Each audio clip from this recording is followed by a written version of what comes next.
Patience here. We'll go ahead and get started. Good morning, everyone. It's Ron. It's a little after 11 a.m. We'll get started with questions. On yesterday, we mainly followed up on a Q&A. We did a lot of things. We talked about the earthquake. We talked about a lot of the accident in Maryland with the bridge. We talked about nature a little bit. Evelyn has some questions about children. At some point, I'd like to revisit because that keeps coming up, and maybe something we could look at with that, if and when time permits, the next few weeks. We talked about time, and Pastor was going to talk about the how time came into existence. But first, I want to see if we have any questions about any of that or anything else that may have gotten your attention. Any questions or comments about anything? Good morning. This is Jackie Run. I just had a question, and it may have already been asked, Okay. but I wanted to know the spiritual side of the eclipse. Pastor may have already, or somebody may have already touched on it, but and then I remember hearing something about it was 7 years ago, and I do remember that last one, and so just wanted to know the spiritual connection with that. Thank That's you. a good question, Jackie. Yeah, we'll talk about that. One of the things I was looking at something on this morning, and I did not know that eclipse happened every 18 months or so in various parts, the viewing in various parts of the earth, not always across America. But I thought that was interesting. But any insight into eclipse, y'all? What causes it, and from a scientific perspective and spiritual? Anyone?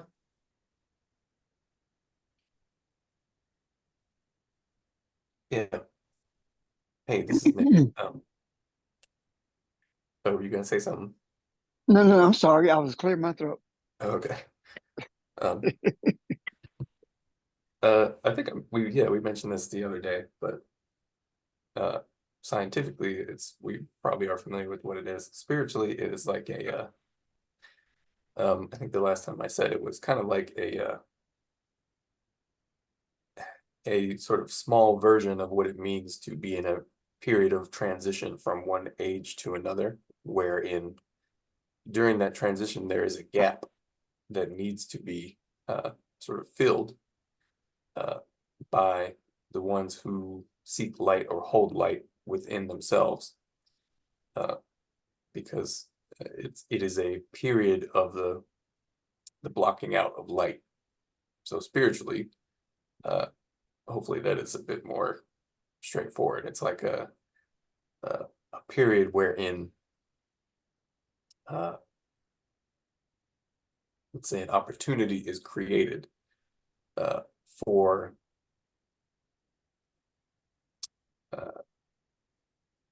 negativity to have a place. And in order to counteract that, then your own adherence to your spiritual practice, to your knowledge of self, must stand in that time period, or must be prominent in that time period in order to sort of fill in that gap. If that makes sense. So it's a little bit what we talk about when we say put things in the macro, so we can ease this transitionary period. And eclipse is kind of like a microcosmic version of that whole transition, wherein during the time of the eclipse, spiritually, there's the opportunity to do the same thing. It is the dark place where you are the light, sort of more obviously than the sun, and sort of physically and spiritually what that represents. Thank you. Sounds like you're saying too that it is an opportunity, not just an observance that you are the light, but it is an opportunity. Can you go into that a little bit more? What are we? I guess that would be an individual thing as well, but yeah, in the same way we have the opportunity to do this, do the same thing at all times. But during the time of the eclipse, it's just a more, much more sort of immediate time period wherein we can see the physical symbols of what is happening spiritually, which sort of heightens our need to be aware of what is happening within ourselves spiritually in order to be the light that is being, symbolically, physically blocked out. Yeah. Okay. It's also a transition period in the way that we've been speaking about, just a more sort of immediate and much more obvious physical symbol of that transition.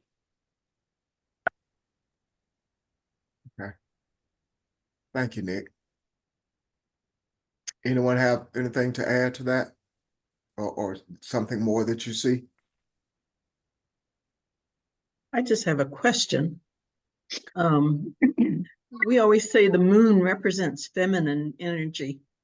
So is there any significance to the fact that the moon is blocking the sun in terms of feminine energy?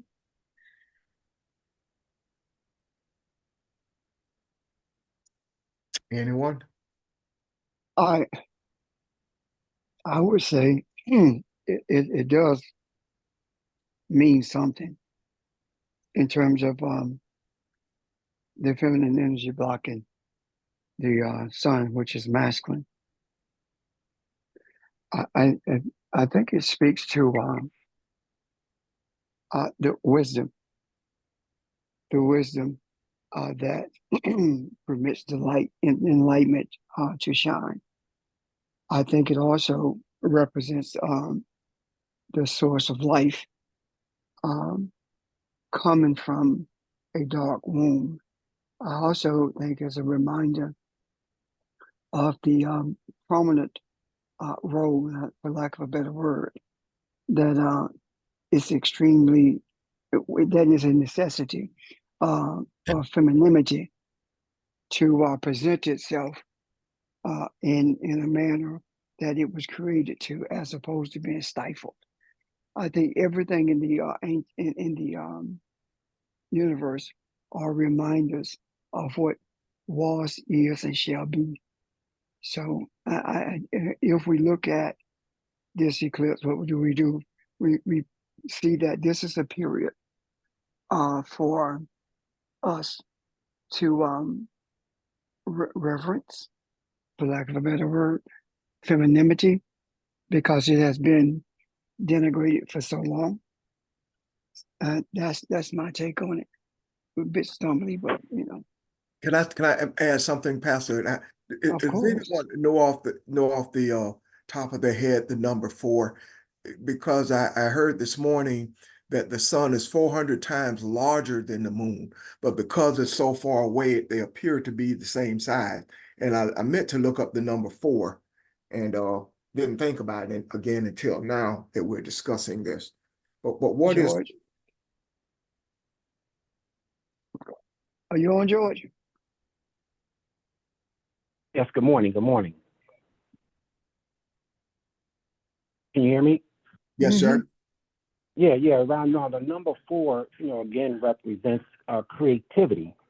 And, when we think in reference to, the sun and the moon, there is an exchange in reference to, I think, the two, having its unicity and synchronicity, unicity and synchronizing in a way that it has that relationship with the cosmos. So again, the number 4 represents creativity.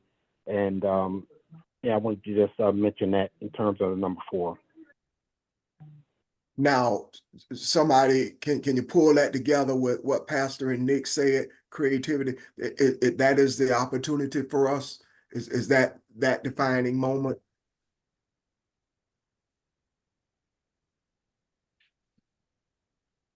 Well, it's, as Pastor Richard said, it's like the darkness of a womb wherein you can give birth to the light that is within yourself, given the opportunity that the eclipse presents as the sort of time of darkness. And I think Yeah. it's the sun is 400 times further away than the moon is.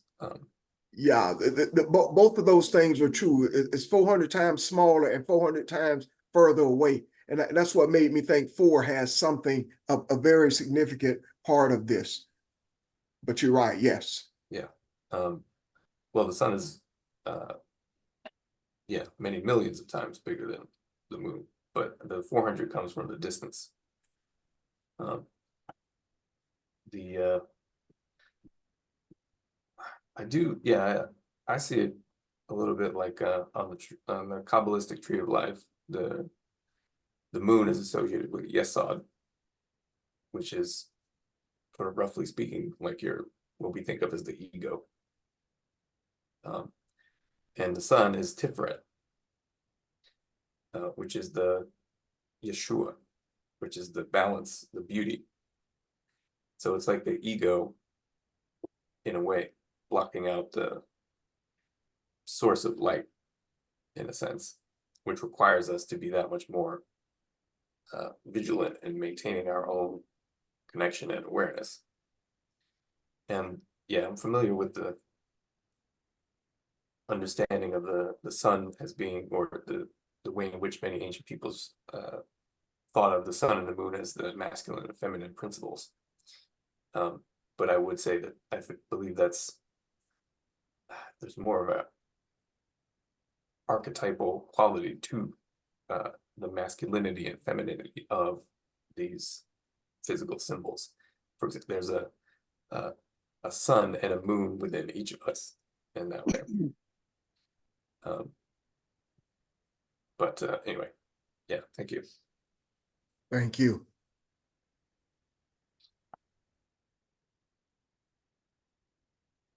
Um,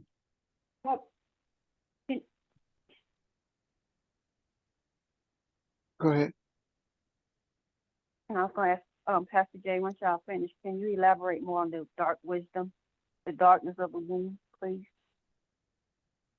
Oh, Thank you. yeah, okay. If we, all kids, all babies are born from a womb which is dark. And when you put a seed in the ground, it is in darkness and it grows towards the light. The question that would be, if you were to think about it, how is it that a seed that's buried in the ground, how is it that it is able to determine where the light is, which direction to grow towards the light? So when we look at this spiritually, what we see is that light was separated from the darkness, meaning that enlightenment came from wisdom, the wisdom of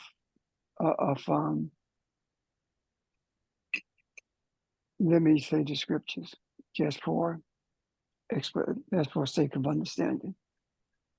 The scriptures are filled with wisdom, and when you learn what that wisdom is or what it means, then you become enlightened. And we know this because we say things like that. We use those terms. Don't keep me in the dark. So spiritually speaking, it doesn't mean a physical darkness. It's speaking to not understanding or not knowing. And when we say things like enlighten me, that means explain to me the wisdom of what you're saying or doing. When we look at it physically, we talk about the closing of a door. The internal womb is dark until the birth takes place. If we look at it from the Kemetic understandings, I guess it would be the eye of Ra is covered, and the eye of Ra covered, and wisdom is feminine. So is it that when the eye of Ra is covered, wisdom appears, and when the eclipse is over, the enlightenment that was drawn from that wisdom is emitted into the earth in terms of enlightened energy. And that changes the direction of our thinking if we are searchers of truth. That's the best I can say it right now. I know what I'm trying to say, but it's difficult for me to articulate it. I hope that helps, Reka.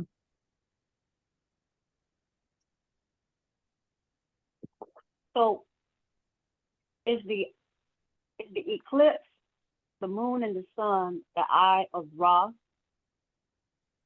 The sun is the Ra. physical eye of Ra? Okay. No. The sun is indicative of Ra. Why? It's not that the sun is a god, and Ra is the sun. Life comes from the sun. So the sun is Osiris, is Ra. The sun is Heru. The sun is the foundation of time. The sun is the foundation for the development of calendars. The sun, anything that involves life and motion for humanity comes from is based upon the sun itself. Anything that involves the giving of life, the birth of life, is represented by femininity, which is the moon itself. And all life that comes from femininity comes from a dark place. Does that make sense? Yes. So when we were in Philly once, this guy said that females are dark, and that is a belief of a lot of people who do not understand the source of wisdom, or do not understand the Egyptian Kemetic terminology for wisdom, and they deem females to be darkness itself, which is a negative thing to them. And I remember this guy said that Bernard said that when we were in Philadelphia, and I wanted to address it, but I didn't. Barbara addressed it, and when she addressed it from the perspective of wisdom and the true origin of wisdom being from the womb of femininity, as opposed to being something negative. And I throw that part in because if you come across something in regards to that, to Egypt, you will probably find some commentators who will say that females are the source of darkness, and using it in the negative way as opposed to using it in the positive way in regards to wisdom. I'm done. Well, that was going to be my question, to us when we talk about darkness or dark, being in the dark or dark wisdom, even for that matter. What's the first thing that comes to mind? Do you think it is something negative? Because that's what we've been taught, that darkness is negative. Anything dark is negative, is what we've been taught. Anything black is negative. Yeah. So, good stuff. So, Does that answer the question, though? Are we okay? I can't Yes, remember I'm what- fine. Thank you, sir. Yes, thank you. Thank you. Anything, So an eclipse, then we can say, is kind of the birth of new creativity or something like that. yes, ma'am. Understanding, enlightenment. the conception of any, not the conception of anything dark as negative is just, as we were talking about, very much an indicator of or very much a characteristic of how sort of the white supremacist materialism that is tied to religion sees all femininity. Because without darkness, there is no space to expand. There is no creation. Because you have to have that space that can be used as the birthing grounds for anything new. It's impossible to do that without what darkness is. And this is the metaphysical, spiritual foundation, like even in the Eastern mysticism and spirit tradition, even in I believe it's the Tao Te Ching, Lao Tzu, which is the Chinese great spiritual metaphysical master, actually says darkness is the mother of 10,000 things, which is just it's like an expression meaning darkness is the mother, is the origin point or the grounds for creation for everything. So this is recognized everywhere where spirit is acknowledged. And where you have a rejection of what spirituality is, you have a rejection of the femininity, and you have a rejection of, or you have a treating dark things as thinking of them as like evil or dirty. Thank you. Thank you.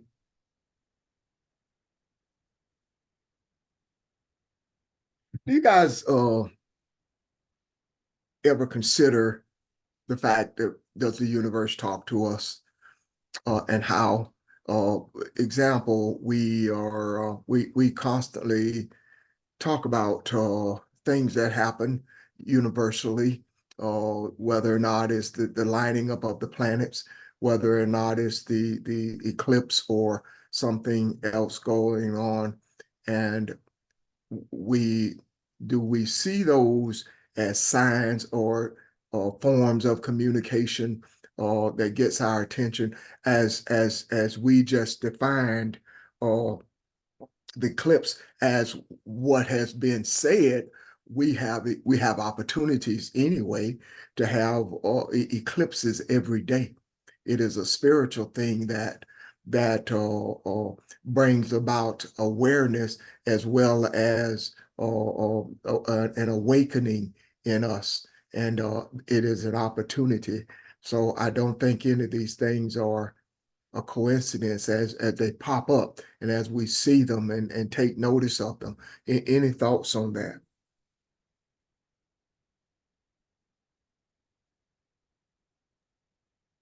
I think that you're on to something in that. The universe does communicate with us through signs and wonders. That I do believe that that is the reason that there's so much attention paid to the universe and the planets, or the activity in the universe through stars, planets, etc. That in itself speaks to us, but I also believe that in during the period of antiquity, because the inhabitants of Kemet were in tune with the essence of their being, they were more able to understand the voice of the universe. However, now we have the same opportunity, but our opportunities come through the voice of the ancestors who speaks to us and bring to our memory the things that happened or was understood during the period of antiquity. And I believe that because I listen at how we respond to questions, and the responses to questions are spot on, even though sometimes we've not studied it. And then when we read, do some research, we find out, my God, we just talked about that. And that's how we responded to it. So I'm saying that the more that our desire is sincerely for truth, the more we are going to be able to see with a greater clarity what all of these elements means. Now, the idea of speaking has nothing to do with what we hear as verbal sound. The universe speaks through as I said, the signs. And because you are Elohim, because you are creator, it is not difficult. It shouldn't be difficult if you embrace who you are for you to understand that that sign. Right now, people who study what took place in Kemet say that there were a multiplicity of gods that were worshiping Kemet. That's not true. There was one single creator, but all of the aspects of God were represented by things in the universe as well as in this earth. And for an example, I was going to get into this later, but I will mention it now. How is it that the actual calendar came into being? Well, the beginning, the Egyptians, excuse me, the Kemites, made an effort to develop a calendar based upon the moon, but they realized that it was not accurate because of the moon. The full moon was every 29 days, and that did not involve cycles of the earth around the sun. So they ended up abandoning the lunar calendar and going to the solar calendar. And when they developed the solar calendar, they saw that the sun, it took 365 days for the sun to make its voyage. The Earth to make its voyage around the sun. Now, what am I saying? Well, after they did the calendar, time came into play. They further divided the days into hours. The word hour comes from Horus or Haru. So, and because the hours were an example of Haru watching over the earth. Now, where did they get that wisdom? How did they measure the revolution of the length of time, rather, of the earth around the sun? How is it that they could divide a day into 24 hours?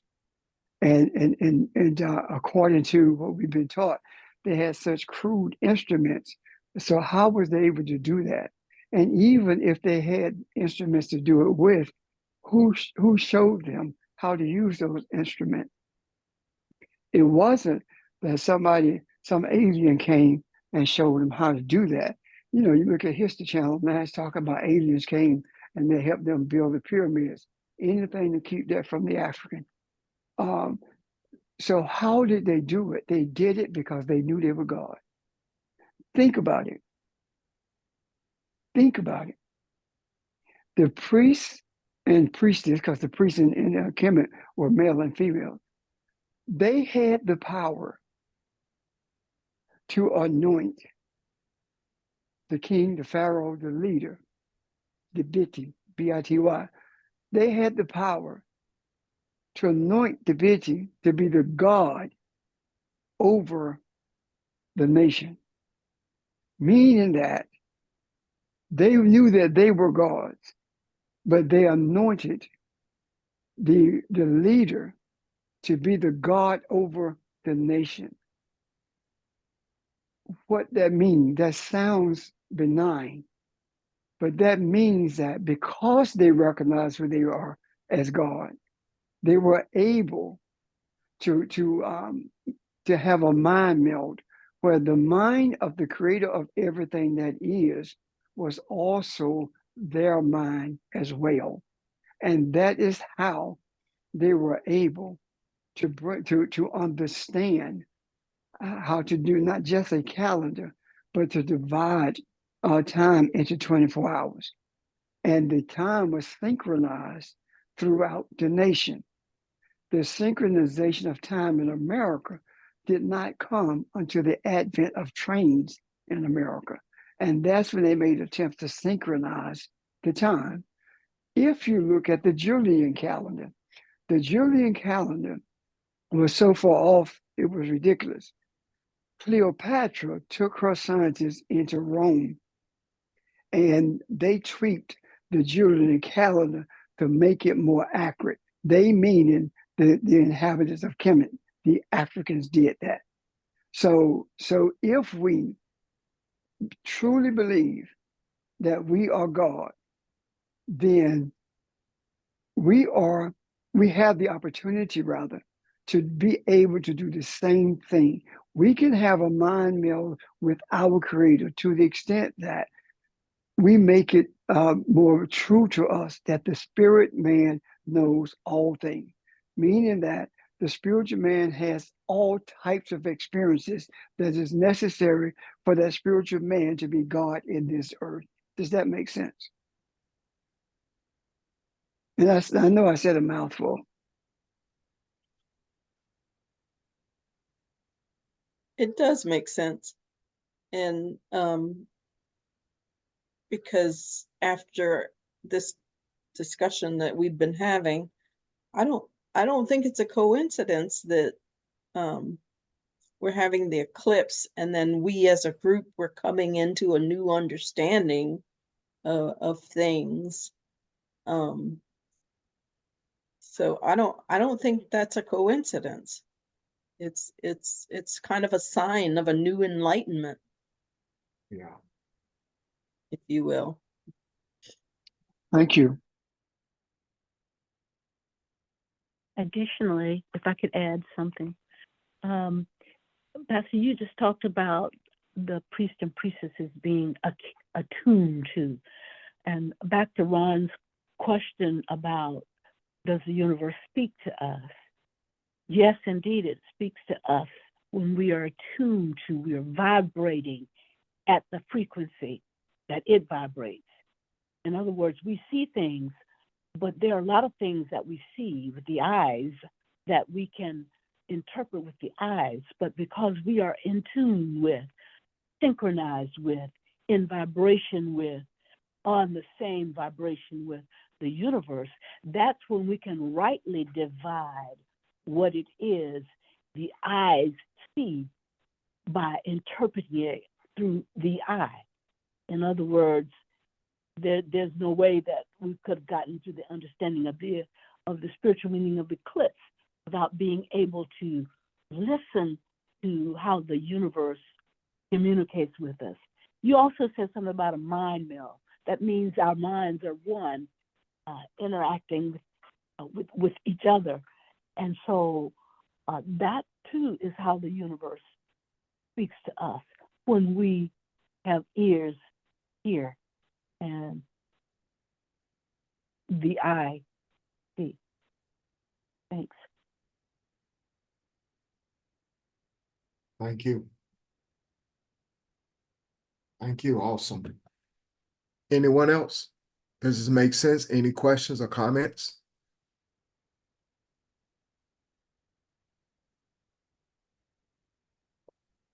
Okay, Pastor had mentioned yesterday he was going to talk about time and it came to existence. Pastor, did you have anything more that you wanted to add to that, to your discussion on that? I looked at it, and what is complicated. Yes, sir. But what happened? Excuse me. Excuse me. The 5 days. What they did, they took the revolution of the earth around the sun, and they added 5 days to it. The way they got to 365 days, they used 30-day months of they had 12 months, and month means moon, and and they had 30 days each, and they added 5 days to the end of the year that corresponded to the birth of Osiris, Iris, Horus, Set, and Nephthys, who were the progenitors of the human race. And so 12 times 30 plus 5 gave them 365 days. And doing and what they had done prior to that, they saw that the amount of time that it took the earth to travel around the sun to make one complete revolution was a period of exactly 365 days, 5 hours, 48 minutes, and 46 seconds. How did they do that? And how were they able to get it to that exact?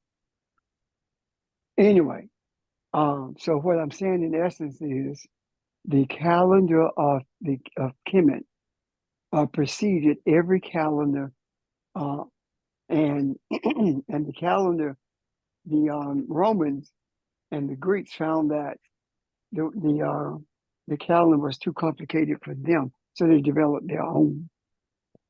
And then, in developing their own calendar, they used it to honor gods, especially Rome. They used it to honor July. July was in honor of of Julius Caesar, and they added a day to that, to July, to honor Julius Caesar. And the Romans also added a day to August, to honor Augustus. So they, so what I'm saying in essence is the scientific calendar of the Kemites was based upon the revolutions of the earth around the sun. It dealt with the movement of the earthly of the heavenly bodies in relationship to the earth. The calendars of the Greeks and the Romans were manipulated for the purpose of honoring white men, Julius Caesar, Augustus. So what they did not do was base it totally on the navigation or the revolution of the earth around the sun. The original calendar came out of Kemet, and the original calendar, the first of the year, was the first day of March, and the Romans are the ones who added January, that changed it rather to the first of the year being in January, and they when they did that, they did not do it based upon any scientific knowledge at all. They did it based upon quote unquote politics primarily. So right now we are functioning on a calendar that is totally different than how the calendar should be. If you notice, from the month of March, if you go from March to the end of April, and you will begin to notice there is a closer example to the, I'm sorry, there's a closer, you can see the season of the year more clearly if you go from March and then begin to divide it into 3-month periods. You will see the 4 seasons of the year are more pronounced than they are based upon the calendar that we use currently. And as I said earlier, the whole idea of dividing the day into 24 hours, nobody tried to tamper with that really, because they did not know how. Neither did they have the instrument or the ability to measure where the sun was every hour of the day in relationship to where the moon is. That 24-hour period stands to this day because they did not know how to measure it. And the other part of it is that it is impossible for the Kemites to have measured divided the day into a 24-hour period without having also at the same time developed the first clock.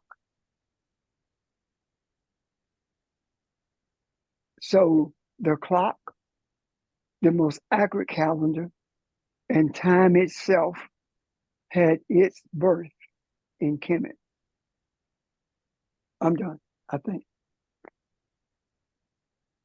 I hope that's not confusing. I have Question. a question. I'm sorry. I yield. I have a question. So, Pastor, so is that the reason why they got the birth of Jesus incorrect, because of the adding of those other months instead of starting with the month of March as the first of the year? That's that. I'm gonna respond to that. Well, I don't want to delve deeper into it because it's a lesson within itself. Okay. Jesus, Okay. okay. Now Jesus didn't have a birth. Jesus didn't even exist.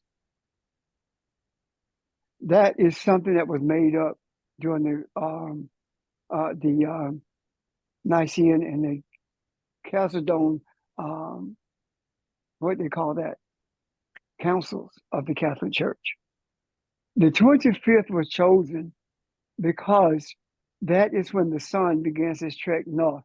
The sun travels from north to south, and at the winter solstice, which is the 21st, it is said, according to the Chemite, that it dies, meaning that it stands still. And in 3 days, or 40, whatever it is, it begins to resurrect. And on the 25th, it begins its trip north. And they chose that day as the birth of Jesus, when the sun, S-O-N, when in actuality, the Chemites said the new birth of the S-U-N sun.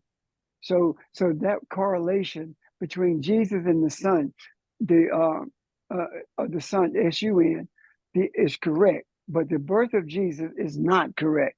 It is a myth that was developed for the purpose of mind control, manipulation, and the control of men's thoughts and what they were able to teach during that time period.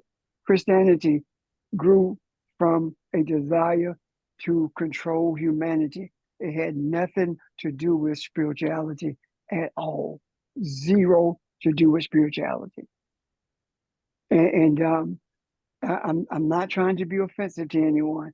We are searching for the truth. So the truth does not look like what we think it ought to look like, because if we knew what it looked like, we already know the truth. And knowing the truth makes us uncomfortable because we have been lied to for so long. We've gotten comfortable in the lie, and the truth causes discomfort. So the question becomes, are you serious about wanting to search for the truth, for what's real, as opposed to the illusions that we are living in? Do you want the truth? Because it is not comfortable. It's not going to be comfortable. The mythology that we have been taught, we have to dispense with that. We have to go to the origin of it all. You will never understand truth without delving deeply into history. History cannot be separated from spirituality. When you separate history from spirituality, you end up with religion that is devoid of anything spiritual whatsoever. And I hope that's a response that's clear enough for me not have to delve deeper into this myth about Jesus. Lamont. Yes. That's clear. Yeah, that's clear Okay. enough. But Okay. thanks. You're welcome. Thank you. I think Evelyn had a question, wasn't it? I do. So, Pastor, where did the almanac come from? And give me an understanding on that, because the almanac, because that's how my parents, and I guess your parents, that's how they planned it. That's how they did everything. You mind explaining that, please?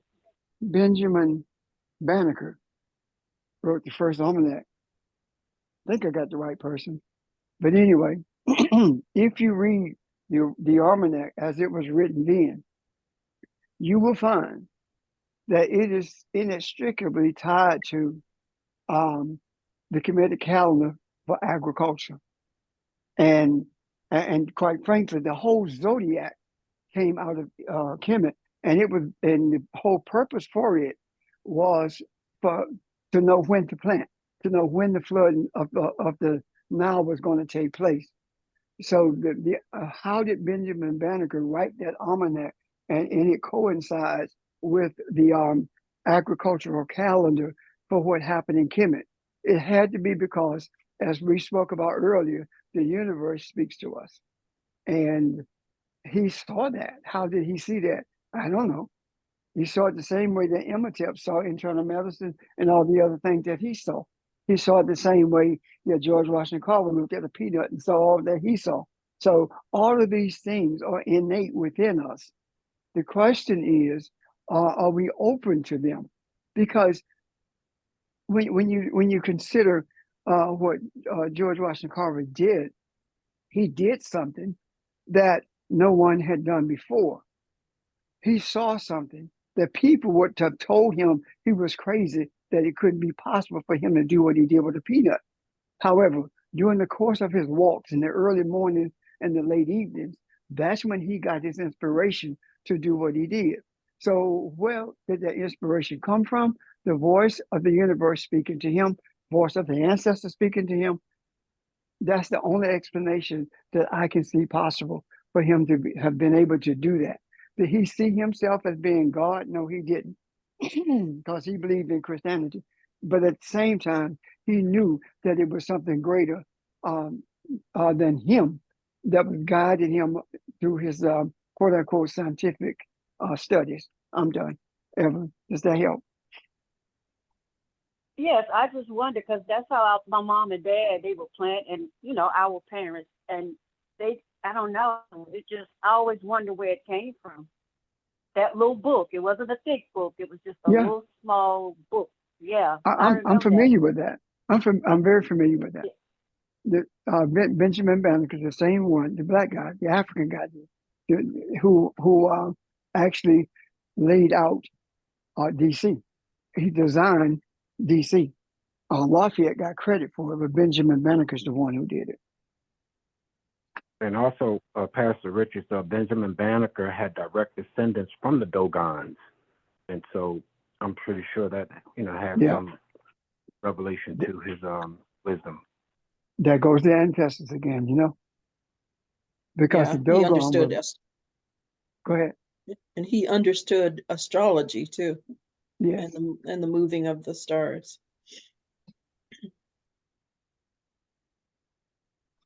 Now, can you see the example of what I just said? Without history, it's impossible to understand spirituality. Religion is devoid of history. Religion hides it, denies it, does everything it can to keep it away from people of color, African in particular.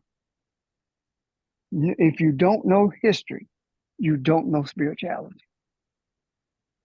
And I mean, when I say no, I'm not talking about the experience of people who had it without knowing the history of it. I'm talking about us who are steeped in religion.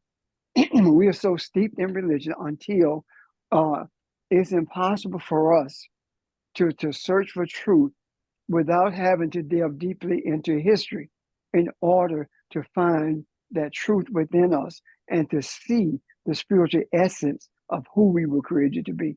Does that make sense, guys? Yes. Yes. I'm done. Thank you. Were there any more questions, comments? Yeah, maybe it's just me, but I'm surprised. I'm not hearing more pushback against the statement that Jesus does not exist. Where's that, if it exists?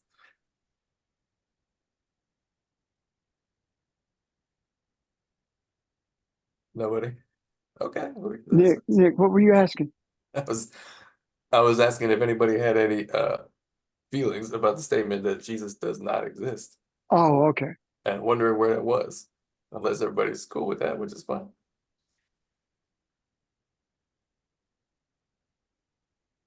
Anybody? Did that make you feel some kind of way? When I made that statement that Jesus never existed? Because when I first read it, it made me feel some kind of way.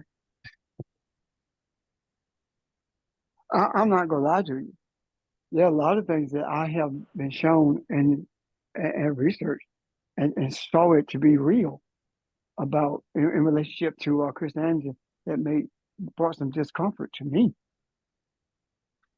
Now, at some point, when we start talking about Ptolemy the Greek who was placed in the seat of Pharaoh in Kemet.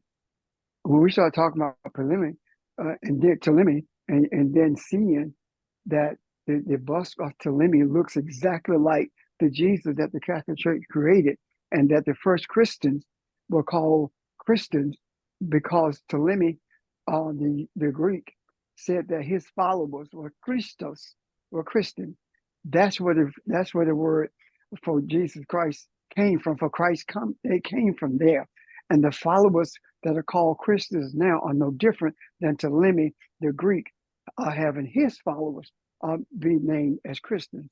And if you do the Ptolemy research on Ptolemy, you will find that he tried to force the priests of Kemet to anoint him as a god, and they refused. He had them beheaded, and he kept doing that to group the priests around Kemet until he got to the Memphite priests. The Memphite priests who were at the temple in Memphis did not want to die, I suppose, and they capitulated to what he wanted, and they named him as a god. And as a result of him doing that, he started putting a picture of his likeness in all the temples next to Osiris, and anything that the priesthood did from that point forward that did not agree with him, he destroyed all of their temples, and they had to do what they did from their homes. And that is the reason that the understandings of spirituality, the perpetuation of spirituality continued, because they did it from hidden places as opposed to being able to do it publicly. I'm done. So question. So Jesus did not exist, or the Jesus as the religious narrative goes does not exist? Both? Both. The religious narrative of Jesus, you can trace it back to the beginning of Catholicism. And when you look at the religious narrative of Jesus, you can overlay the religious narrative of Jesus. You can overlay it on Osiris, Haru, Isis, Ra. You can overlay it on the beliefs in Egypt, and you will find also that the pictorial likeness of Jesus is of a Greek. You will also find that the followers of Ptolemy were called Christians. However, prior to the Greek being placed on the throne by Alexander, prior to that, there was no such thing as soter, which is a savior. That's where the whole term savior came from, because the Greek who sat on the Pharisaic throne forced them to call him Ptolemy Soter, meaning Ptolemy the savior. That's where it came from. So when we look at religion, religion has always had as its savior a European. It's always had a storyline that took the information from Kemet and made it a European narrative. Even with Islam, the same thing happened. The Arabs made Islam a religion when Muhammad was actually an adherent to the 42 principles of Mayat and was defending the inhabitants of Kemet. He joined them, the priests and the inhabitants of Kemet, to defend the beliefs of the Kemites. And the Arabs did the same thing that the Greeks and the Romans did. They took his speeches, they took his defensive, the way he defended the 42 principles of Mayat, and they deemed it to be a religion. And if you look at Islam and Christianity, you will see that the Old Testament of both of whether it's the Quran or whether it's the Bible, they are the same. And you will also find that there is a mention of Jesus existent when you truly look at it. It did not. The existence of Jesus in the Quran came from the existence of Jesus in the Bible. It did not come from any historical records that said that Jesus exists. It came from the myth of Jesus. When you look at the Judaism came from the Kemetic spirituality that was manipulated by European, and in Eastern Europe, the Jews in Eastern, and I mean the white people in Eastern Europe began to call themselves Jews because of Judah. They were taught by Catholicism. That's where it came from. That Jesus, that David came from the tribe of Judah, and David became their hero. That's why they have the Star of David. Now, this is the other part of it. They call themselves Jews. There is no mention of Jews in the Bible at all. When you say that to them, they say it's because they are the children of Judah. There's no correlation between Judah and Judaism anywhere in history. Now, the word Hebrew is what they also use. However, the Jews and those who call themselves Jews who are in Palestine to this day, they don't speak Hebrew. They speak Yiddish. And Yiddish came from Eastern Europe. Now, the people that when they embraced this, they embraced it because of what they had gleaned from the councils of Catholicism, even though they won't let that touch them. And you know as well as I do that when they claim Palestine as being their homeland, that is impossible for them being Eastern European to have Palestine as being their original homeland when the people of African descent were in these areas prior to the even existence of Europeans in the earth, period. So all of these mythologies, the mythology of Jesus, the mythology of a Hebrew people came into existence because of a lie. The word Hebrew does not represent a tribe, neither does it represent a race. The word Hebrew it means river crosser.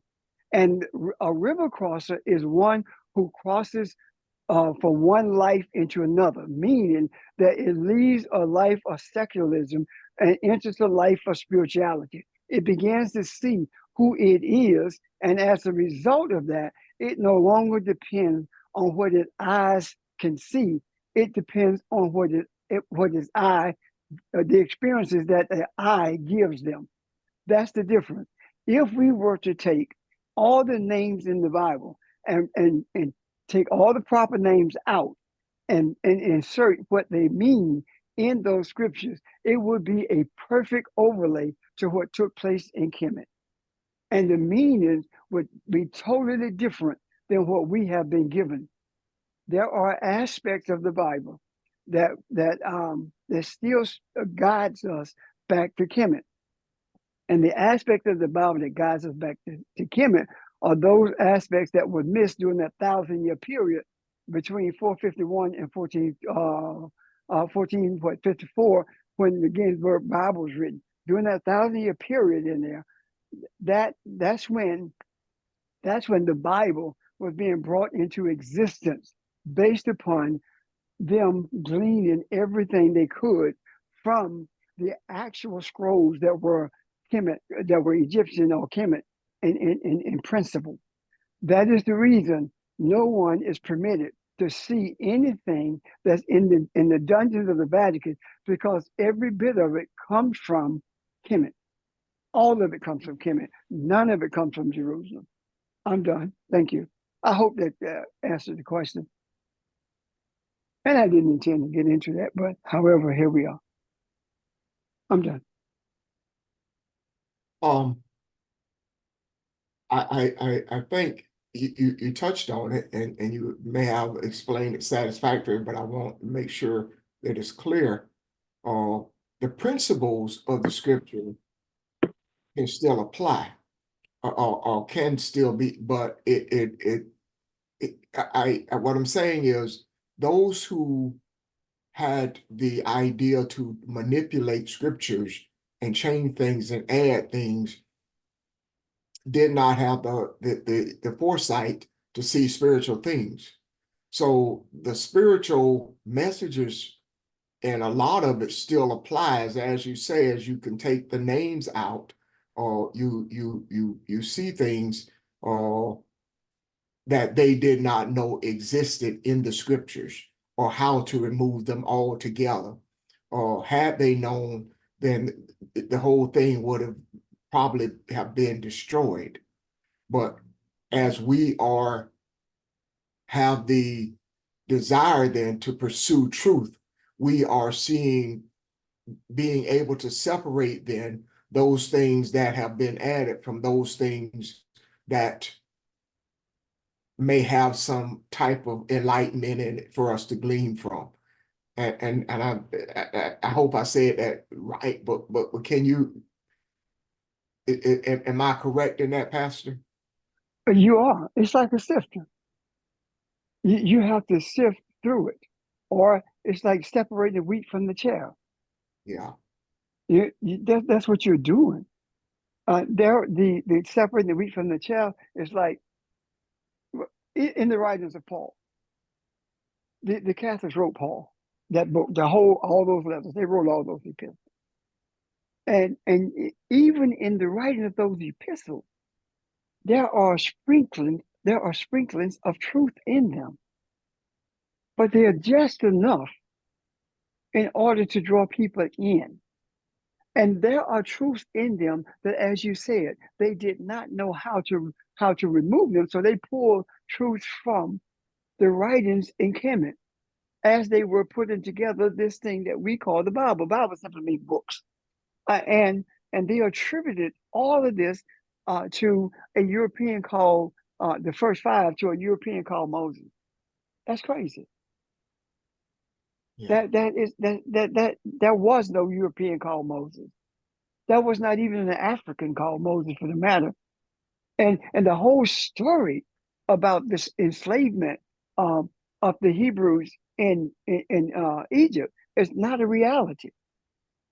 The reality that exists within the confines of that story is the truth of it is that the priests are simply saying that when you are in a tight space, you go into your own, you end up in a wilderness. And when you are in that wilderness, you are searching for yourself, and you are being purged of all of those things that keeps you in that tight space, whether it's greed, whether it is selfishness or ambitions, whatever keeps you in that cramped space. You have to be purged from it. And when you are purged from it, you enter the land of promise. What is the land of promise? It is talking about a consciousness and awareness of the spiritual essence of who you are. These things were manipulated in such a way, rather, that made us think that we are talking about a group of people, when in essence we are talking about the community that is within us. Does that make sense? Yeah. Yes, it does. May I say something? Of course. While you were talking, I see us, like you just said, I see us as scripture. And that's why when I heard, but I didn't say anything about Jesus didn't exist, because you always tell us that we're concept, we're energy. And That's Jesus all. didn't I got to even, leave it there. honey, Jesus didn't even exist as a concept, a spiritual concept. Because the Jesus that's in the Bible just never existed. So it wasn't a spiritual concept, it was a religious concept. Well, it goes in line with, well, a few weeks ago when you talked about the sun, the SUN, and made that comparison, why that exchange was made. And that is still something that we still are trying to swallow, trying to relate to. So, but yeah, that's why I think it probably makes sense to us now. We've had some time to think Yeah. about it.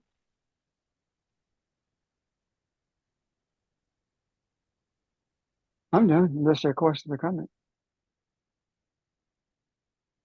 I have something else. Well, can I Yes, ma'am. I'm sorry. comment before you move on, Ron? And I'm just thinking about this because we've always talked about Jesus in terms of my words. We've always said that the worship of Jesus is basically idolatry.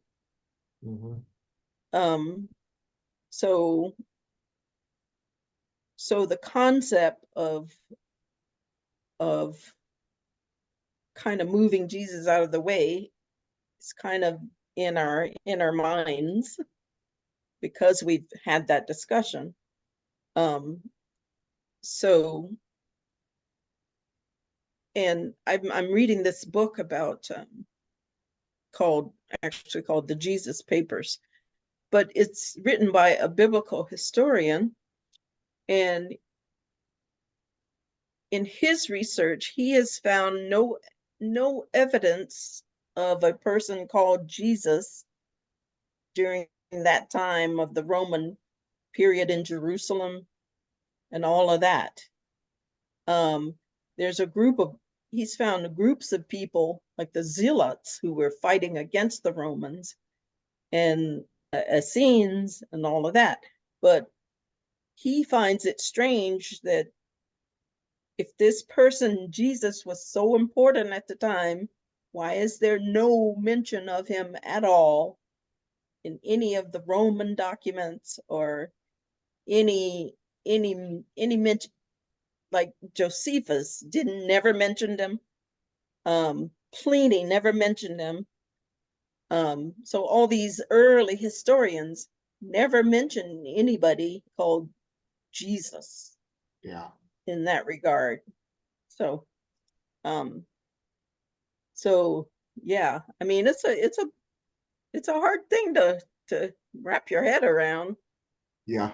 But we're coming to it slowly. Yeah. It's a hard thing for me to wrap my head around too, because I've always been of the opinion that, yeah, what really happened versus what was amalgamated into the church's story is got to be just like 180 degrees different in some ways. But I still have I don't have a problem with the existence of, shall I say, figures of great spiritual authority, because I think that tends to be the case. Wherever you see like major religions pop up, it's then that the nature of the bringer of the message, their image, what they said, etc., tends to become distorted in the creation of the religion. That said, the need for Jesus to exist as a man does take away from the spiritual truth which existed even before him, of course. And I've always thought of it as the spiritual journey is one that we all go through, and though our experiences are different along it, the maybe for lack of a better term, the milestones that we hit during it are similar. It follows a pattern.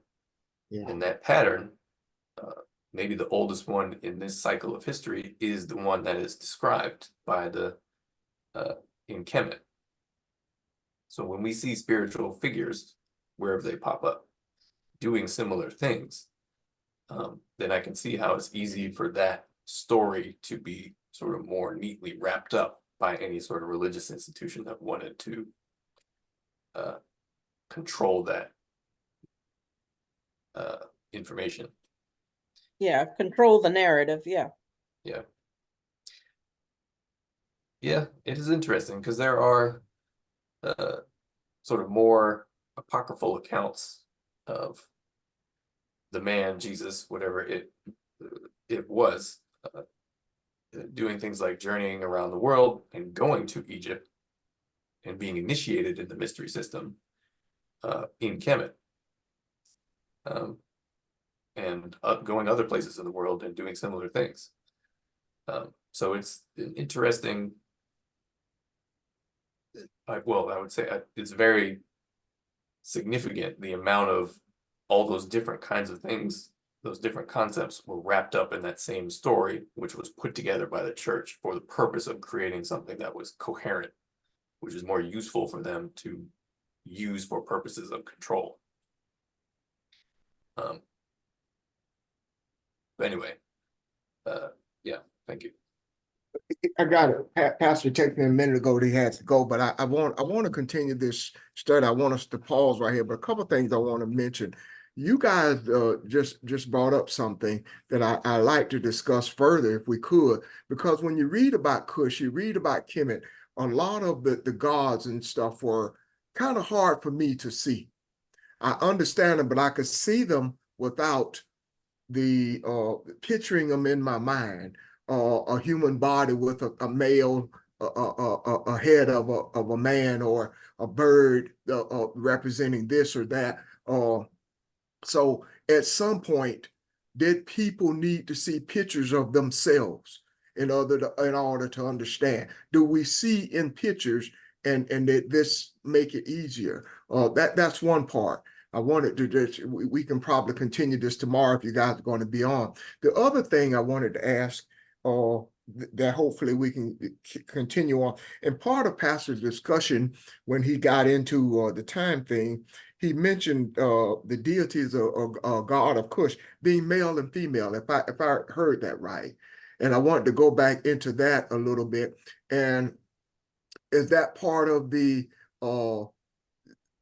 manifestation or physical expression that we are talking about with the sun and the moon? How does that tie in? Because we never think about, in religious term, any type of female deities. So these things are right here in front of us. And I want to say that while we have all these people on the phone, instead of just asking the questions tomorrow. So if you can tune in tomorrow, maybe we can get into this a little bit more. May I say something, Ron? Yes, sir. When there was a human body with the head of a hawk or whatever on it, right? That was not an example, or that was not a picture of a god. That was a characteristic being represented there, and that character, the reason that was a human body, is because that is a characteristic of our Creator in relationship to the humans in the earth, to men in the earth. Got it? Yes, sir. And I Okay, agree. now, Yeah. now let me finish. So Okay. that's what that is. Now, the priests did not project images, physical images of a god. It projected physical characteristics. So the priests did not believe that they had to see their body to know they were God. The priests knew that they were spiritual, and that the body was no different than the temple where they gathered to interact with the universe itself. They knew that it was no different. We, on the other hand, are caught up in this bodily resurrection thing to the point where it is more difficult for us to see or to embrace the reality of what being spiritual is without embracing our bodies. When we talk, close your eyes and see who you are. that's difficult for us because all we see are physical things. Because we, for centuries, have been taught to think with our eyes and to relate everything to the material world. And now we are beginning to see that we don't have to do that, and it's easier to function as a spiritual being with experiences than it is with relating it to the material world. Does that make sense? It does make sense, and I couldn't agree with you more. That what I'm saying, what I was saying is because of the lack of understanding and the lack of insight into spiritual things, it was necessary to come up with a Jesus because that's what they thought these things meant. Let me stop it right there, Ron. Please let me Okay. inject this. They didn't think it was necessary to inject the Jesus because that's what these things meant. It was necessary to inject a Jesus who looked like them. They was not going to say Horus or Haru. They Right. said Jesus. And at some point, we can discuss the original name Jesus. Where did it come from, and why was it used? If you look at history, you will not go beyond Ptolemy, the Greek who sat on the throne in Egypt. The name Jesus came after the Greek being put on the throne in Kemet. That's where the name Jesus, that's when it came into existence. There was no such thing as Jesus. That is the reason that when you look at the pictorial view of Jesus from Catholicism, from Christianity, and you look at Ptolemy, they are exactly the same image. So the projection of an image of a European being your savior is the purpose of giving us Jesus.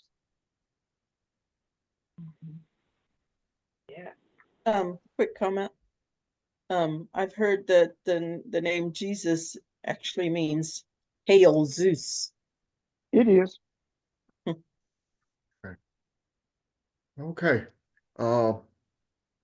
Good stuff. Good place to take a pause. And hopefully we can pick up here tomorrow and see if we have any questions. I think we might by tomorrow. Guys, think it over. Good place to meditate. And thank you for all the thoughts, questions, all the energy. And look forward to it tomorrow. Have a great Sunday and enjoy the rest of the day. I have a quick question. What was that you said Jesus meant? What does that mean? Hail Zeus. Hail Zeus. Yeah. Okay. Okay. Thank you. Thank you for the question. All right. Have a good day, y'all. All right. Talk to you Thank you. tomorrow.